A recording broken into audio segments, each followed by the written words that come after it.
La chair se manifeste de bien des manières. Elle peut se manifester par la sagesse charnelle. Mon intelligence peut s'exercer d'une façon très active sur tout ce qui concerne la religion. Je peux prêcher ou écrire ou méditer ou penser, trouver de la joie, m'occuper de la parole de Dieu et du royaume de Dieu. Et cependant, la puissance de l'Esprit de Dieu peut être remarquablement absente. Je crains que si vous examiniez la prédication dans l'Église de Christ en Angleterre, en Écosse, en Hollande, dans les autres pays d'Europe et aux États-Unis, et que vous posiez cette question, pourquoi y a-t-il si peu de conversions par la prédication de l'Évangile? Pourquoi y a-t-il tant de travail et si peu de résultats pour l'éternité? Pourquoi la prédication de la parole de Dieu a-t-elle si peu de puissance pour conduire les croyants à la sainteté et à la consécration?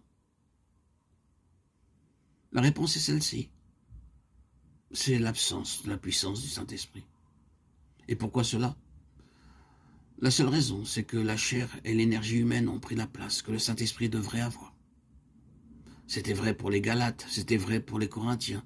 Vous savez que Paul leur dit « Je ne puis vous parler comme à des hommes spirituels, vous devriez être des hommes spirituels, mais vous êtes charnels. » Et vous savez combien de fois dans les épîtres, l'apôtre eut à les reprendre et à les condamner pour les querelles et les divisions qui régnaient parmi eux.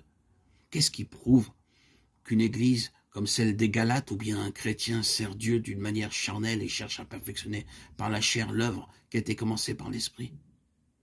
Eh bien, la réponse est facile. Tout effort personnel en matière de foi a pour fin le péché. Quel était l'état des Galates? Ils luttaient afin d'être justifiés par les œuvres de la loi. Et d'autre part, ils se querellaient, se mordaient, se dévoraient les uns les autres. Galates 5, 14, 15. Comptez les expressions que l'apôtre emploie pour indiquer leur manque d'amour. Et vous en trouverez plus de 12. L'envie, la jalousie, l'amertume, les disputes, les animosités. Lisez ce que l'apôtre dit à ce sujet dans les chapitres 4 et 5. Vous voyez comment ils avaient essayé de servir Dieu par leur propre force. Et ils avaient complètement échoué. Tout leur effort religieux avait abouti à un échec. La puissance de la chair et la puissance du péché dominaient sur eux. Et leur situation était l'une des plus tristes qu'on puisse envisager. C'est là une chose solennelle.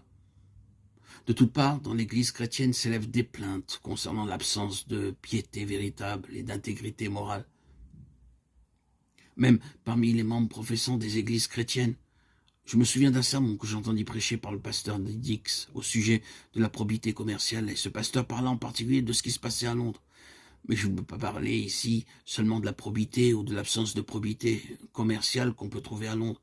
Si nous pénétrons dans les foyers chrétiens, si nous pensons à la vie à laquelle Dieu a appelé ses enfants et qui les rend capables de vivre par le Saint-Esprit, et si nous pensons au manque d'amour, à la colère, à l'animosité, à l'amertume qu'on peut trouver même dans des familles chrétiennes, si nous pensons aux querelles qui existent bien souvent entre les membres d'une même Église, sans parler de l'envie, de la jalousie, de la susceptibilité, de l'orgueil qui existent parmi les chrétiens, alors nous sommes contraints de dire où sont les marques de la présence de l'Esprit, de l'agneau de Dieu. Elles sont absentes, malheureusement absentes.